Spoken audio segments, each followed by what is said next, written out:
Bienvenue, chers auditeurs, à l'émission Mouvance littéraire sur la radio France-Québec, pour votre plaisir. Donc, aujourd'hui, nous avons un invité de marque du nom de Amine Laourou. Il est né au, on dit Bénin, République indépendante du Bénin. Mais vous êtes né où exactement? Peut-être pas... Le Bénin, c'est un pays, voilà, République du Bénin. République voilà. du Bénin. Voilà, moi je suis né à Porto-Novo, la capitale du Bénin. Du Bénin. Voilà. Voilà, et vous avez grandi, vous avez fait vos études, et on vous retrouve à Québec même. Enfin, il est ici à Montréal. Précisément, dans quel but exactement? Je sais qu'il y a le voyage, les questions touristiques, mais je pense que vous êtes venu pour une mission ou pour affaires culturelles. Oui, ben, je suis là dans le cadre du marché international de la poésie à Montréal, et aussi dans le cadre de mon salon, le salon international des poètes francophones au Bénin, qui est la fête des poètes de la famille francophone. C'est un salon qui regroupe tous les poètes francophones d'Amérique, d'Asie, d'Europe et d'Afrique. D'Afrique, oui. Donc, on voit que vous êtes bien engagé dans cette direction-là. C'est la 3e année que se déroule chez vous, au Bénin, le Salon international des poètes francophones. Vous êtes directeur, vous avez conçu le projet. Quelle était votre motivation première ou vos objectifs? Bon, personnellement, déjà, nous avons mis en place depuis 2005 une association pour la promotion des arts et de la culture africaine avec notre nouveau président. Qui vous soutient? Voilà, il nous demande de vendre notre pays à l'extérieur. Donc, il y a le Sénégal déjà qui organise le Festival mondial des années, le Burkina Faso qui organise le FESPACO. Donc, pour mettre le Bénin en lumière, il faut un événement littéraire, puisque nous organisons aussi au Bénin le FITEB, le Festival international du théâtre, qui est un grand festival en Afrique francophone. Donc, pour mettre notre pays en lumière, nous avons décidé de créer un salon international, un salon de renom, un salon international des poètes francophones au Bénin, dans le but de faire de notre pays, le Bénin, un carrefour de rencontres des poètes de la famille francophone pour la distribution et la diffusion de la poésie.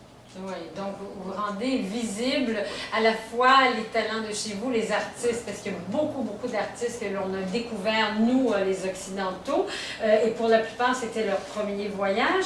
Donc, dites-nous un peu comment se déroule ce festival, et dont il y aura une 4e édition éventuellement, peut-être en mars. Ça se déroule comment? C'est des rencontres avec les écoles? C'est des rencontres. Nous avons plusieurs programmes.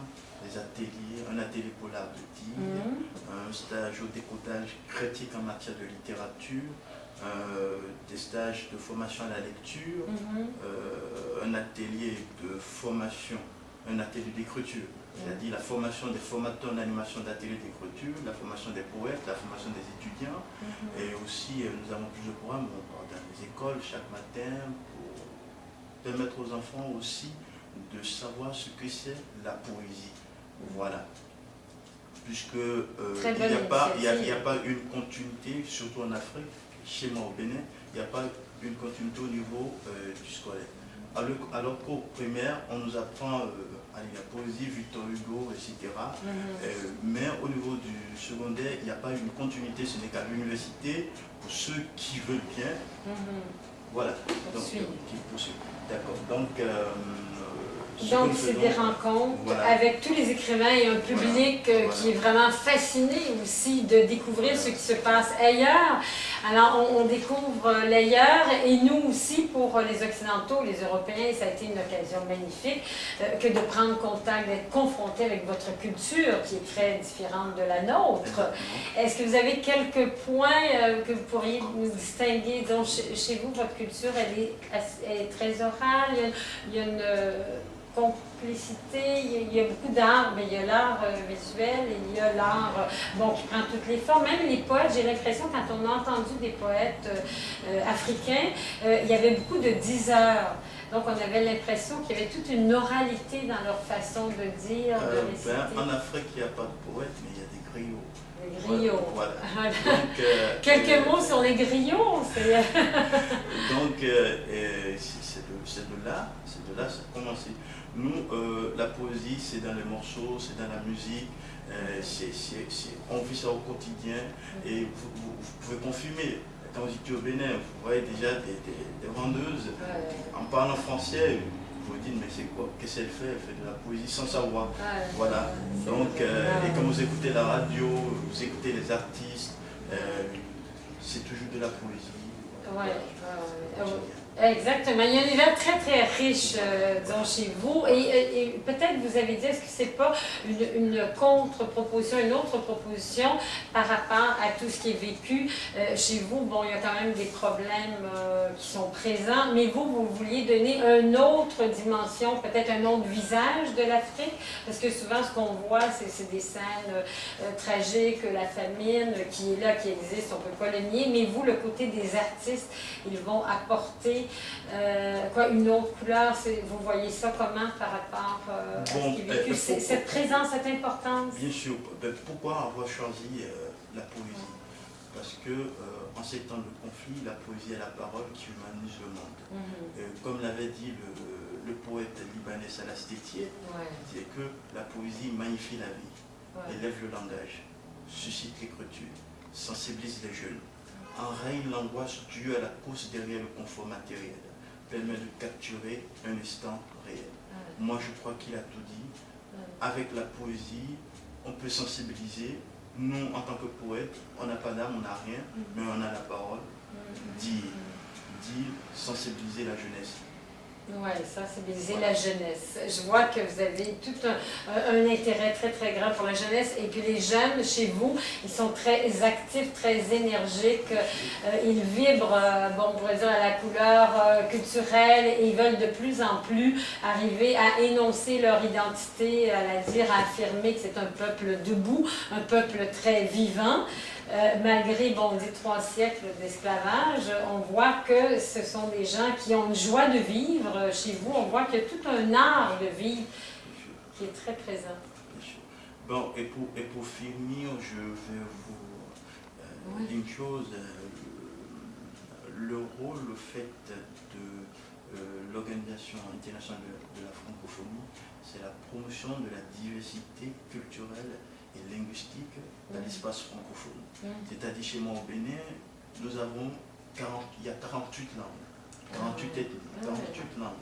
Voilà. Le français, c'est notre langue officielle.